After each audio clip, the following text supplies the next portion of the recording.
Mesdames et messieurs, les journalistes,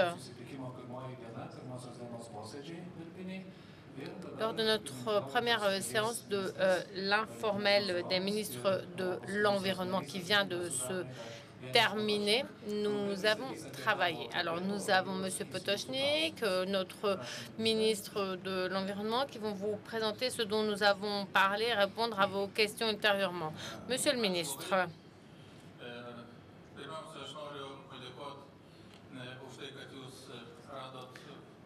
Merci. Avant tout, je voudrais vous remercier d'avoir trouvé le temps d'assister à cette conférence de presse. Nous avons eu aujourd'hui notre première journée de réunion du Conseil de ministres informel environnement. Le sujet était le financement de la biodiversité, les possibilités de financement. À cette réunion plutôt, ont participé les ministres de l'Environnement ou leurs représentants pour les 27 pays membres, ainsi que Monsieur le commissaire Potočnik. La discussion a porté sur un document préparé et distribué par la délégation lituanienne. Nous avons demandé les positions des délégations quant à la conservation de la biodiversité, l'état de la question et les perspectives. En ce qui concerne les méthodes de financement, la mobilisation des capitaux privés et la coopération dans ce domaine. Je pense que la discussion fut vraiment constructive et bénéfique.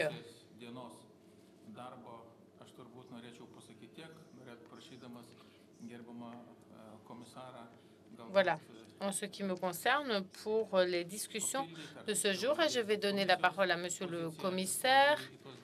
S'il souhaite ajouter quelque chose, vous faire part de la position, de l'approche de la Commission en la matière. Je ne suis pas très à l'aise, bien sûr, pour vous présenter les résultats d'une réunion que j'ai moi-même organisée. Je pense que les résultats furent constructifs et que si nous continuons de travailler comme prévu et que la discussion sur le gaz de schiste se passe bien cet après-midi, ainsi que notre visite, notre excursion dans le parc naturel, et bien demain, nous aurons aussi une discussion très importante sur le changement climatique et les perspectives. Nous allons accueillir le haut responsable de la Chine pour les négociations au changement climatique demain. Voilà. Je donne maintenant la parole à Monsieur le commissaire. Je puis vous confirmer que jusqu'ici, tout s'est bien passé. La Lituanie a fort bien organisé cet événement et je voudrais dire que malheureusement, je ne pourrais rester après le déjeuner et visiter la nature lituanienne, car je dois me rendre en Chine demain matin. Mais pour résumer ce dont nous avons parlé ce matin, je vous dirais que le financement de la biodiversité ou de la nature est l'un des sujets qui constitue l'une des priorités de notre programme, car nous voyons quelles sont les menaces contre la biodiversité. Nous avons adopté il y a quelques années une stratégie en la matière. Aujourd'hui, on a parlé du financement. Lorsqu'on parle de financement en Europe dans un contexte économique difficile, ce n'est jamais facile. Et parler de la biodiversité dans n'importe quel contexte, ce n'est jamais facile non plus. Mais il faut comprendre que très souvent, la nature nous offre gratuitement bien des choses. Et si nous la détruisons, nous n'aurons plus rien. Nos estimations sont telles que on doit avoir un investissement annuel d'environ 6 milliards pour protéger la biodiversité.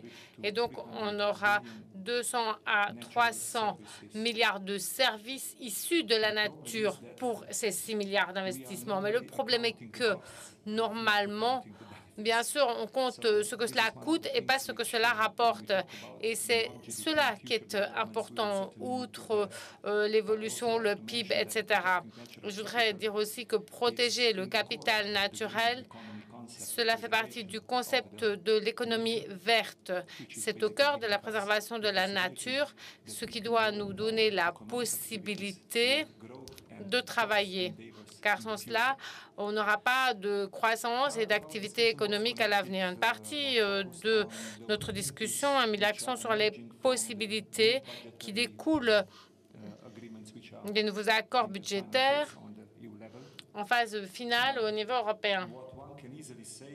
Et on peut dire facilement que dans pratiquement tous les instruments, les grands instruments, il y a des possibilités de financement de la biodiversité, la politique de cohésion, le Fonds pour la pêche, l'Horizon 2020, le Fonds de recherche, LIFE, qui est le seul fonds en quelque sorte relativement modeste, c'est vrai, mais qui est le fonds qui est directement lié à la nature. Donc, voilà, quelques exemples de fonds, y compris les fonds extérieurs. Et lorsque l'on parle, bien sûr, de ces fonds, on parle de mainstreaming. Ça veut dire quoi?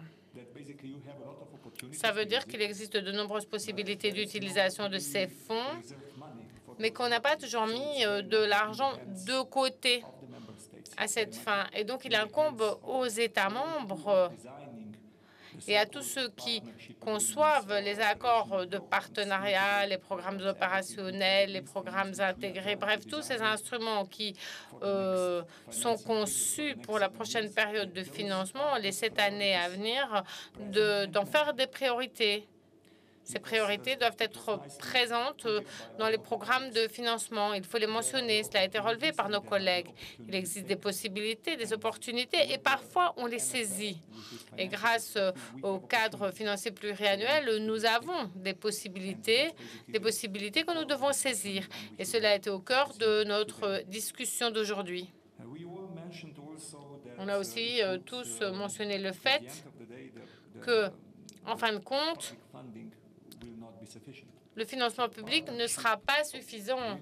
Donc, le partenariat avec le privé ou la création d'opportunités qui impliquent le secteur privé, donc la mobilisation de financement privé, en soi, le cofinancement, c'est important. Ces possibilités existent aujourd'hui au niveau de la BEI, c'est Natural Capital Financing Facility. Et grâce à la mobilisation des différents fonds, nous voulons encourager les banques à lancer des prêts attrayants pour ce genre de financement. Et finalement, nous avons discuté de nos obligations internationales dans le cadre de la CBD. Et la dernière réunion s'est tenue à Hyderabad. L'objectif de la réunion était directement lié au financement et à l'engagement européen. Nous allons, à cette fin, doubler notre contribution pour toutes les sources jusqu'à 2015 par rapport à la base qui était de 2006-2010. Donc, c'est un engagement important que nous avons pris il y a environ un an. Cet engagement, bien évidemment, nous devons le poursuivre. Nous sommes en train de développer, dans le cadre du budget UE, un traçage, de sorte que, grâce au marqueur Rio, nous puissions identifier le financement, s'assurer qu'il est lié directement ou indirectement à la biodiversité, et dès lors, nous pourrons identifier quelle est la partie du budget qui contribue à la préservation de la biodiversité. Bien sûr, tous les États membres devraient faire cela si l'on veut que finalement, ces engagements de la communauté internationale aillent en ce sens. Il faut aussi une cartographie claire de toutes ces initiatives, ce que nous voulons faire, mais pour cela, il faut avoir l'information, et l'information doit être comparable. C'est sur cela que nous allons travailler maintenant. Cela signifie aussi que nous devons coopérer avec les personnes responsables du développement et des services affaires étrangères. Et en soi, c'est ce qu'il faut faire. Si on est responsable de l'environnement, on doit coopérer avec nombre des collègues compétents si on veut aboutir à des résultats. On n'a pas encore parlé du gaz de schiste. Toutefois, si vous avez des questions sur ce point, je me ferai un plaisir d'y répondre. Merci. Nous avons 9 minutes pour des questions-réponses. Nous allons d'abord nous concentrer sur les questions liées à nos travaux de ce matin. Micro, s'il vous plaît.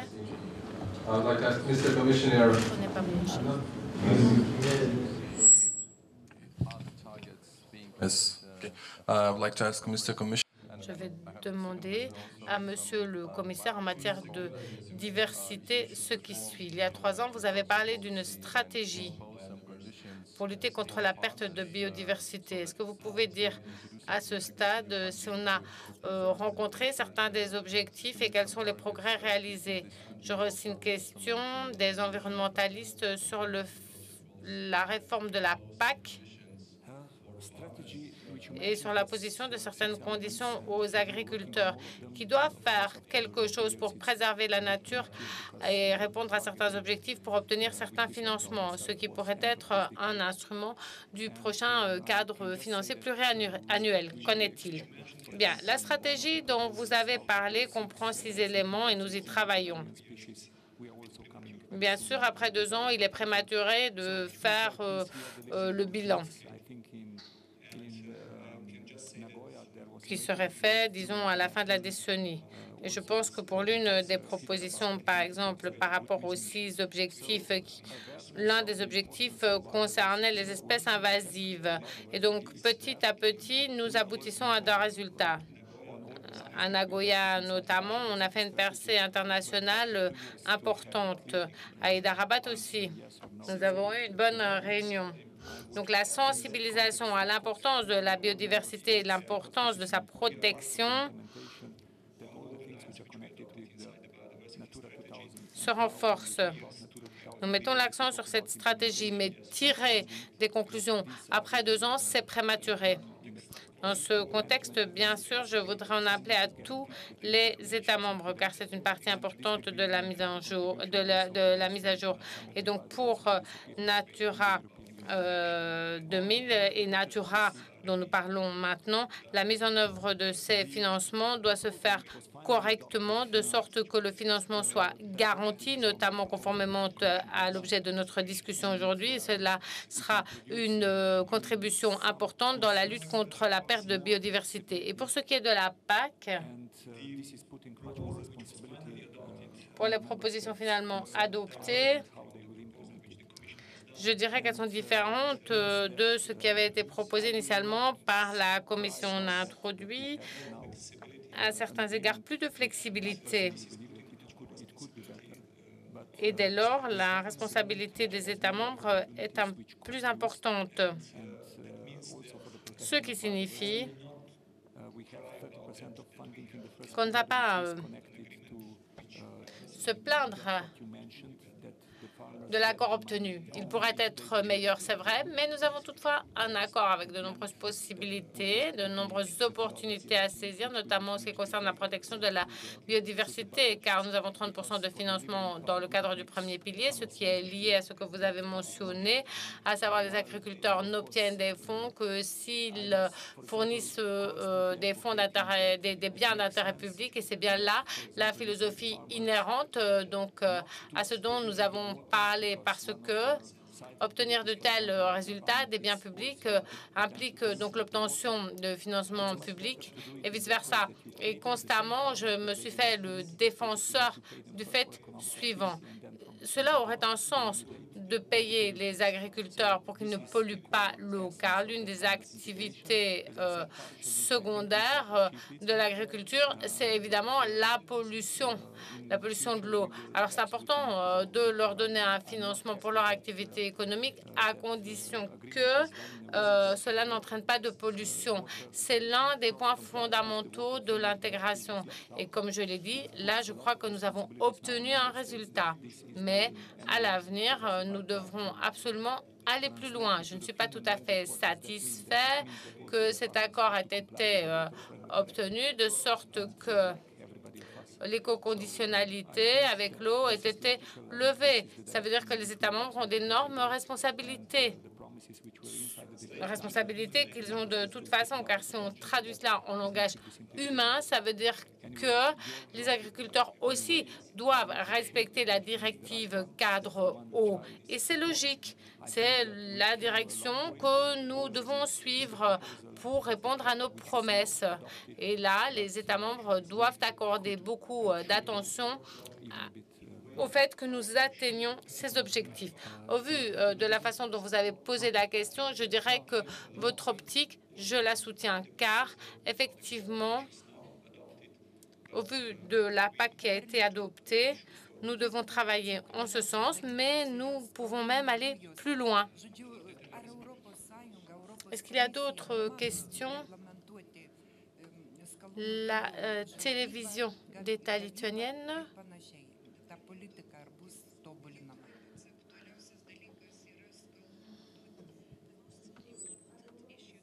La question la plus importante pour la Lituanie pour le moment, c'est le gaz de schiste. Alors, est-ce que l'UE a l'intention de réglementer l'exploitation et les forages pour ce type de gaz? Quelle est la politique adoptée? Je voudrais tout d'abord vous expliquer la situation actuelle dans l'UE. Il y a des États membres qui souhaiteraient utiliser, explorer ce gaz de schiste et d'autres l'interdisent. Certains se demandent que faire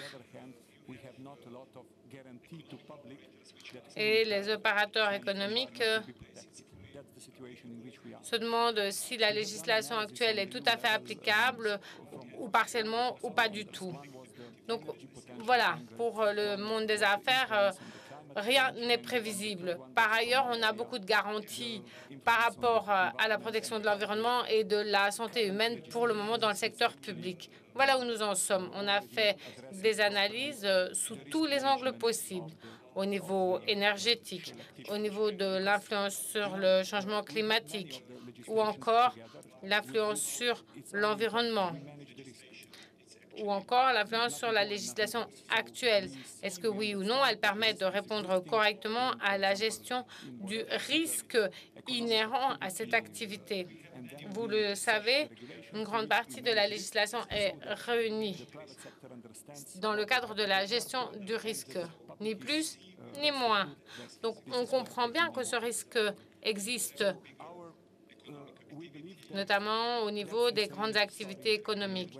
Puis on fixe un règlement qui nous permet de gérer le risque de sorte que le secteur privé sache où il en est et que le secteur public soit assuré qu'on prenne tous les facteurs en considération. C'est pourquoi je pense que c'est toujours la même histoire au niveau de la gestion du gaz de schiste. Et l'étude a prouvé que certaines des législations actuelles, dont par exemple l'étude d'impact environnemental ou encore la directive cadre eau, sont bien applicables aujourd'hui. Mais il y a toutefois des vides dans la législation. Tous les risques ne sont pas couverts, notamment s'ils sont liés à des technologies plus complexes. Dans le cadre du gaz de schiste, c'est tout à fait pertinent. Et donc, ma réponse du côté de la Commission, pour le moment, sera d'accord. Commençons à travailler sur quelque chose que nous présenterons. Notre engagement était de présenter cela cette année et je ne sais pas encore s'il y aura ou non une nouvelle législation, s'il y aura des orientations.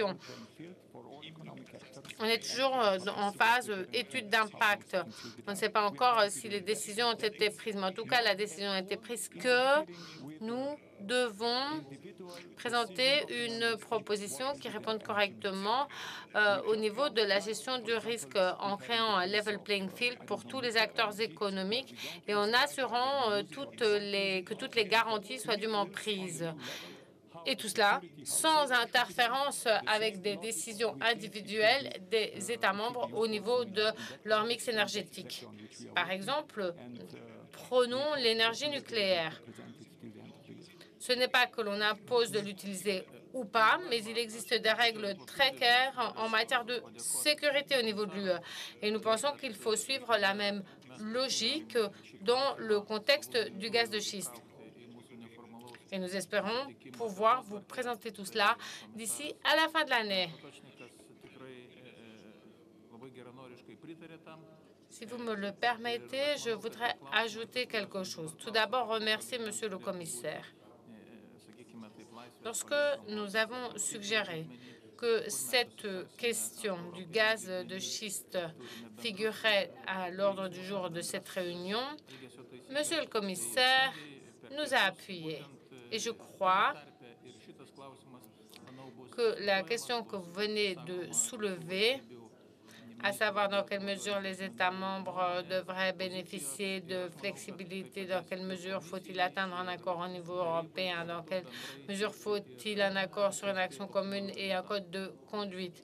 Eh bien, toutes ces questions, y compris ces dernières, seront discutées au cours de notre déjeuner. Nous allons écouter les avis des uns et des autres, de tous les ministres, et j'espère que cela aidera la Commission et le Conseil à obtenir des résultats optimums. Est-ce qu'il y a d'autres questions? Vous avez parlé de certaines lacunes dans la législation au niveau de l'UE en matière de gaz de schiste. Quelles sont ces lacunes? Quels sont ces vides au niveau législatif? Et à votre avis, est-ce que cela requiert un plus au niveau de la législation? Ah oui, c'est suffisamment important pour que nous en traitions, en tout cas. On est dans le cadre notamment de l'étude d'impact, et là, on verra quelles sont les réponses à apporter, dans quelle direction aller. Est-ce qu'il y a d'autres questions?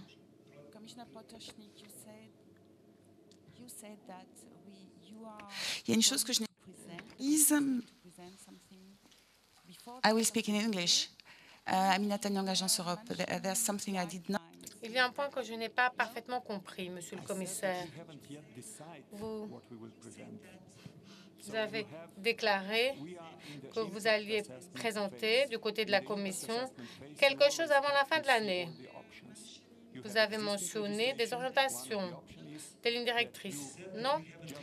Non, non, j'ai dit que nous n'avions pas encore décidé de ce que nous allons vous présenter. On est en train de faire une étude d'impact. Une étude d'impact nécessite que l'on envisage toutes les options. Il y a la législation existante et l'une des possibilités est que vous publiez des orientations quant à l'utilisation de la législation existante en s'efforçant de couvrir les vides qui existent. Il y a une autre possibilité qui est tout simplement d'adapter la législation actuelle, d'y ajouter des éléments. Ou encore, on peut présenter un nouvel acte législatif unique qui permette de traiter spécifiquement du gaz de schiste.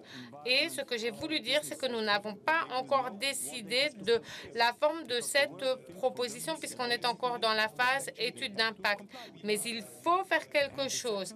Et nous sommes guidés par le fait qu'il faut avoir un environnement prévisible pour le monde des affaires, de sorte qu'il sache où il en est, qu'il sache que faire. Sinon, il ne sait même pas à quelles normes il doit répondre. Il faut aussi s'assurer de répondre aux préoccupations du public qui doit être rassuré. L'activité économique, y compris l'exploitation de gaz de schiste, le cas échéant, se fera de façon sûre pour la santé et la protection de l'environnement. Et il y a encore une chose qui est importante dans ce contexte, c'est que nous faisons cela assez rapidement parce que nous nous rendons bien compte que c'est urgent, étant donné que nombre d'États membres aujourd'hui ont des positions divergentes, se demandant comment continuer, comment s'organiser et comment réagir, y compris le pays où nous sommes aujourd'hui. Donc voilà, c'est simplement en ce sens que nous voulons travailler.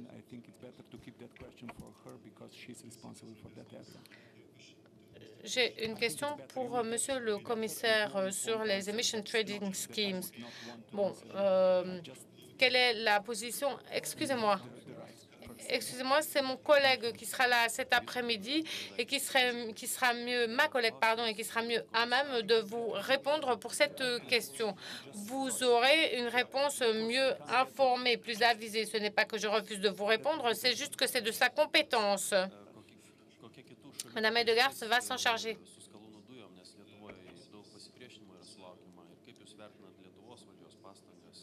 J'aurais une question encore pour le commissaire. Voilà, merci, c'est mieux. VTV News. Est-ce que vous pourriez nous parler de l'expérience des autres pays en matière de gaz de schiste? Il y a pas mal d'opposition à cela en Lituanie. Pouvez-vous dire aux gens comment les choses vont évoluer en la matière? Bon, étant donné ce que vous avez mentionné, nous faisons ce que nous faisons. Il y a pas mal d'opposition dans nombre d'États membres, comme vous l'avez dit. Mais, par ailleurs, il y a un potentiel important dans certains États membres. Et donc, c'est ainsi que certains États membres nous poussent dans le sens d'une exploitation du gaz de schiste. Nous savons tous qu'aux États-Unis, ce gaz de schiste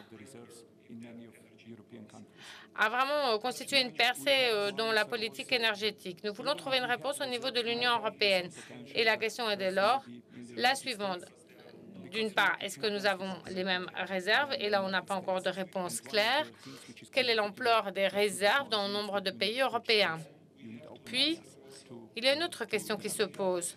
Même si on a des réserves, est-ce qu'on a le même potentiel qu'aux États-Unis, par exemple, parce que l'Europe est plus peuplée, enfin en tout cas de façon plus dense qu'aux États-Unis, et pour les forages, il faut avoir de l'espace.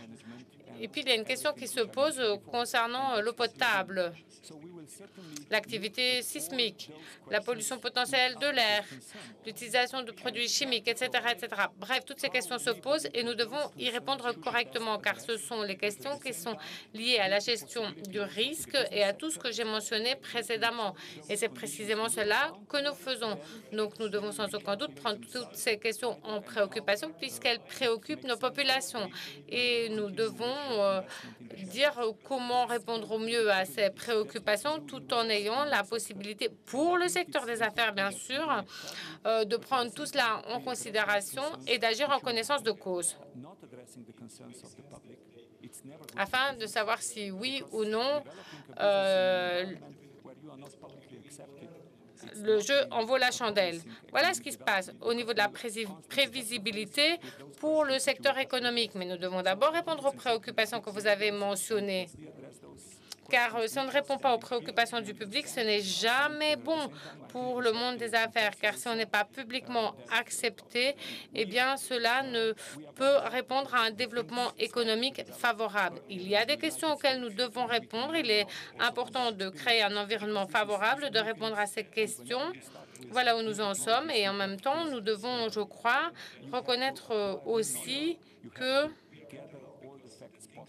notre situation est plus favorable car nous avons commencé à avancer avant les États-Unis et puis par ailleurs, nous allons pouvoir apprendre de leur expérience. Lorsque vous commencez avec de nouvelles technologies, évidemment, il faut acquérir de nouvelles connaissances. Il faut réunir un maximum de connaissances et dès lors, en cours d'activité, on peut suivre comment les choses évoluent, mais la prévisibilité est ce qu'il y a de plus important pour le secteur des affaires.